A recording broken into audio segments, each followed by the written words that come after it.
নন্দিতা চ্যাটার্জি, আপনি বলছেন এই পর্বেও, মানে আপনি কোনো একটা পর্ব থেকে আলোচনা শুনে বলছেন এই পর্বেও আহ, অনেক যে অস্পষ্টতা চলে যায় আপনার আলোচনা শুনে, তার ব্যতিক্রম হয়নি। কিন্তু একটা শব্দবন্ধ ব্যবহার সম্পর্কে আর একটু জানলেই উপকার হয়। আপনি শ্রীরামকৃষ্ণ সম্পর্কে বললেন তিনি সাক্ষাৎ সত্যদ্রষ্টা, তাকে স্বামীজি অবতার বরিষ্ঠ বলেছেন। আর আমি মনে করি, সেটা ভুলও হতে পারে, যে স্বয়ং ভগবান নররূপে অবতীর্ণ হলে তাকে অবতার বলি। তাহলে মানুষ শরীরে এলে কি তিনি যখন আত্মস্বরূপে সমাধি অবস্থায় থাকেন সেটাই সত্য দর্শন? যদি সম্ভব হয় আলোকিত করবেন। সত্য দর্শন যদি আমরা শব্দের গভীরে যাই, তাহলে এর মধ্যে কন্ট্রাডিকশন আছে। সত্যকে যে দর্শন করছেন, তাহলে তিনি কি, তাই না? তোমার শব্দের কন্ট্রাডিকশন থাকার একটা সদর্থক ভূমিকা হচ্ছে যে কোথাও গিয়ে আমাদের বুঝতে হবে যে শব্দ দিয়ে সবটুকু ব্যক্ত করা যায় না। যা কিছু আমরা বলি ইঙ্গিত মাত্র করি। ঈশ্বর দর্শন, যদি আমরা বলি যে কারোর একটা ঈশ্বর দর্শন হলো, তাহলে যা দর্শিত হলো তিনি যদি ঈশ্বর হন, যিনি দর্শন করলেন তিনি তাহলে কে? এরকম ধরনের কন্ট্রাডিকশন চলে আসে। তাই না ঠাকুর রামকৃষ্ণ বলতেন বোধে বোধ। সুতরাং সচ্চিদানন্দ সাগরে যখন সমাধি অবস্থায় ধরে নিচ্ছি ঠাকুর যখন লীন হলেন, তখন কে আর কাকে দর্শন করে, তাই না? সমাধি অবস্থায় তো আর কিছু ডুয়ালিটি থাকে না। দর্শন, দ্রষ্টা, দৃশ্য, এই যে ত্রিমাত্রিক যে ফেনোমেনন, এটা হতে গেলে তো দুটো পয়েন্ট থাকতে হবে, অবজেক্ট এবং সাবজেক্ট। সেটা তো নেই। দুটো পয়েন্ট তো ছিল ঠাকুরের যখন তিনি আজ্ঞাচক্র থেকে উঠতে পারছিলেন না, তখন তো সামনে বারবার সেই মায়ের মুখ, অর্থাৎ মা ভবতারিণীর মুখটা চলে আসছিল, যে তিনি দীর্ঘকাল সেই সবিকল্প সমাধি অবস্থায় ছিলেন বলে। তখন বরং বলা যেতে পারে মাতৃরূপ দর্শন বা ইষ্ট দর্শন। কিন্তু তারপর যখন তিনি জ্ঞান খড়গ দিয়ে কাটলেন, কেটে যখন একদম নির্বিকল্পতে বিলীন হলেন, তখন আর কি দর্শন? তাহলে কি বলা যাবে? যদি আমরা যতটা সম্ভব শব্দ দিয়ে বলার চেষ্টা করি, তিনি স্বয়ং তখন সত্য। এবার যখন সত্যদ্রষ্টা কথাটা আমরা বলছি, যখন আমরা ব্যবহার করছি, সেটা আরেকটু জাগতিক অর্থে, সমাধি অর্থে নয়। ঠাকুর কোনোদিন মিথ্যার আশ্রয় নেননি, কোনোদিন ছলনার আশ্রয়ও নেননি। ছোটবেলা থেকে প্রচুর অভিনয় করেছেন, পেছনে লেগেছেন, মজা করেছেন, ঠাট্টা করেছেন, কিন্তু মিথ্যা কথা বলেননি। আমরা ঠাট্টা করে মাঝে মাঝে মিথ্যা কথা বলি, উনি বলেননি, বলতে পারতেন না। এতটাই যে তিনি যখন মায়ের কাছে প্রার্থনা করতেন, আমাকে শুদ্ধা ভক্তি দে মা বলে, তখন বলতেন আমার পাপ পুণ্য, আমার ভালো মন্দ, আমার ঠিক বেঠিক, আমার ভক্তি অভক্তি সব নে, কিন্তু বলতে পারতেন না আমার সত্য মিথ্যাও তুই নে। এতটাই তার সত্যের প্রতি আঁট। এরকম তার সত্যের প্রতি যে আঁট এবং সত্য সম্বন্ধে তার যে শ্রদ্ধা, তার বহু উদাহরণ আছে, আপনি সেটা জানেন। তাই না, আমি সেগুলোকে আর বেশি প্রলম্বিত করব না। নরেন্দ্রনাথ দত্তকে যে ভালোবাসতেন, স্নেহ করতেন, তার পেছনে একটা বিরাট গভীর শ্রদ্ধা ছিল নরেনের প্রতি, যে আমাদের নরেন কখনো মিথ্যে কথা বলে না। এই যে নরেনের যে সত্যের প্রতি অনুরাগ, সত্যের প্রতি নিষ্ঠা, এ ঠাকুর রামকৃষ্ণ এতটাই শ্রদ্ধা করতেন, তাই না, চোখ বন্ধ করে নরেনের সব কথা তিনি বিশ্বাস করতেন। এই সত্যের প্রতি তার নিজের এই দায়বদ্ধতা, তিনি যে বারবার বলতেন সত্য হচ্ছে কলির তপস্যা। এই যে যুগ, যে যুগ অন্নগত প্রাণের যুগ, অর্থাৎ কলিযুগ বলতে বলা যেতে পারে অন্নগত প্রাণের যুগ, সেখানে ধ্যান জপ যতই আমরা চেষ্টা করি না কেন, সবচেয়ে বড় তপস্যা হচ্ছে যদি তারই মধ্যে হাজার প্রতিকূলতা সত্ত্বেও যদি কেউ তার সত্যকে ধরে রাখে, তাহলে সে সেই সত্যকে জানতে পারে। ঠাকুরের ক্ষেত্রে আমরা দেখেছি যে তার সামনে আসতেন, তার সবকিছু তিনি বুঝতে পারতেন।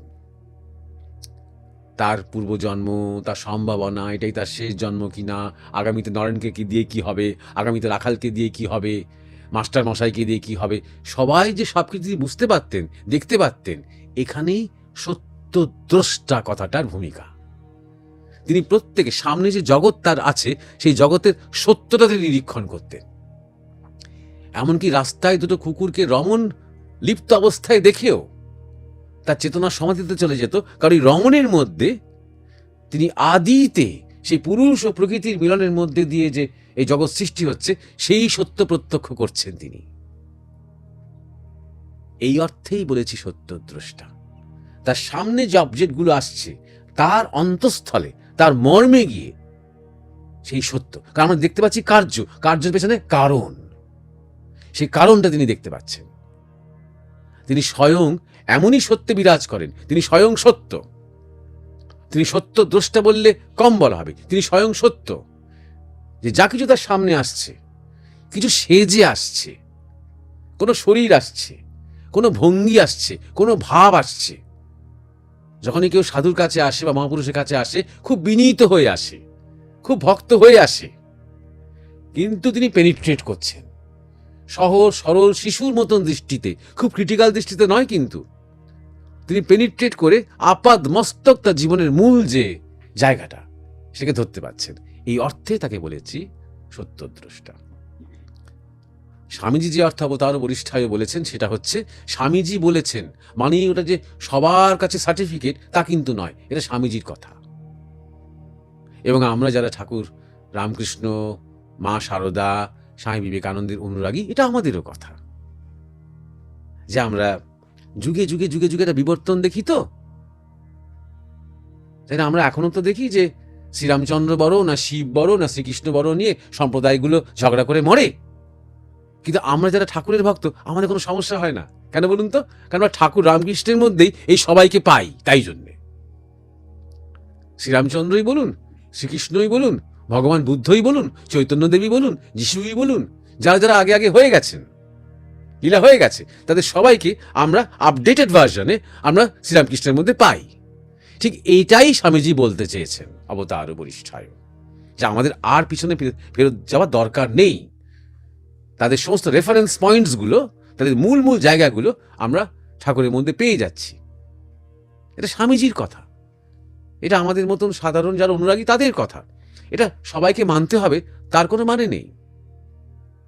এবং আপনি যে মনে করেন যে তিনি একজন মানে স্বয়ং ভগবান নরলীলা ধারণ করেছেন, অবশ্যই, কিন্তু আরেকজন যদি মনে করে তার গুরুদেব স্বয়ং ভগবান, অ্যালাউড, এটাই আমাদের ভারতবর্ষের সংস্কৃতি। অবশ্যই আপনার সাথে যে সবাই একমত হবে তার কোনো মানে নেই, কিন্তু আপনার মনে হওয়াটা সঠিক, আপনার মনে হওয়াটা সঠিক এবং আপনার জন্য সেটা ভালো। এবার সেই মনে হওয়াটাই কাজে লাগাতে হবে। শুধু মনে হলো, মনে হওয়ার পর আমরা শুধু কর্তা ভাজা হয়ে রইলাম তা না করে, যাকে এত আধুনিক যুগে আমরা এইভাবে পেয়েছি, সাক্ষাৎ ভগবান, তিনি নররূপ ধারণ করে লীলা করে গেছেন মানুষের মধ্যে, একদম কলকাতার কাছেই, বাঙালির একটা বিরাট সম্পদ, তাকে থেকেই শুরু হয়ে গেল আমাদের রেনেসাঁ, এবং সেই রামকৃষ্ণের যুগ এখন চলছে। শুধু আমরা ধন্য। অতএব সেই রামকৃষ্ণের শক্তির কাজে লাগিয়ে কি করে আমরা এবার আমাদের উত্তরণের পথে আরো এগিয়ে যাব, সেই শক্তি সঞ্চার করব, এটাই আমাদের কাজ। সুতরাং এই শব্দে পড়ে থাকাটা খুব একটা গুরুত্বপূর্ণ নয়। কথা প্রসঙ্গে এক একটা শব্দ চলে আসে, এবং শব্দের যেমন একটা দিশারির ভূমিকা আছে, তেমনি শব্দের একটা কিন্তু কি বলবো, একটা লিমিটেশন আছে। কোথাও গিয়ে কথা শেষ হবে, তারপরে অনুভূতি শুরু হবে, কোথাও গিয়ে অনুভূতিও লয় হবে, বোধ জাগতে আরম্ভ করবে। সুতরাং যা কিছু শ্রুত, সেখান থেকে আস্তে আস্তে আমরা অশ্রুত ধ্বনির দিকে যাব। বীজ বলতে বলতে যেমন চেতনা ওঙ্কারে লয় হয়, এবং সে ওঙ্কার আস্তে আস্তে আমাদের যে অনাহত অশ্রুত যে ধ্বনি, কানে শোনার জন্য নয়, প্রাণে শোনার জন্য, সেই ধ্বনিতে নিমজ্জিত হয়। তখন সেই অনাহত আমাদের আস্তে আস্তে ধীরে ধীরে সহস্রারের দিকে নিয়ে যায়। আমি আঙুল দিয়ে আপনাকে চাঁদটা দেখাতে পারি, কিন্তু চাঁদে পৌঁছতে গেলে আপনাকে ওই ডিরেকশনটা আপনি শুধু পেয়ে গেলেন, কিন্তু আমি চাঁদটা ছুঁয়ে দেখাতে পারলাম না আপনাকে। এইটা খেয়াল রাখতে হবে যে শব্দতে বেশি, শব্দের যে ব্যঞ্জনা সেটাকে বরং আমরা উপভোগ করব, কিন্তু শব্দের যে গূঢ়ার্থ সেটা নিয়ে বেশি কচকচি আমরা করব না। কথা প্রসঙ্গে কোনো কোনো শব্দ আসবে শব্দের পারে তত্ত্বকে শুধু ইঙ্গিত দেওয়ার জন্য। যাই হোক, আজকের আলোচনা তার আমরা এখানেই শেষ করছি। এরপরে আমাদের নতুন বছরে, ঔপনিবেশিক যে নতুন বছর, সেই বছরে দেখা হবে। সবাইকে আমার নমস্কার জানাই, ধন্যবাদ।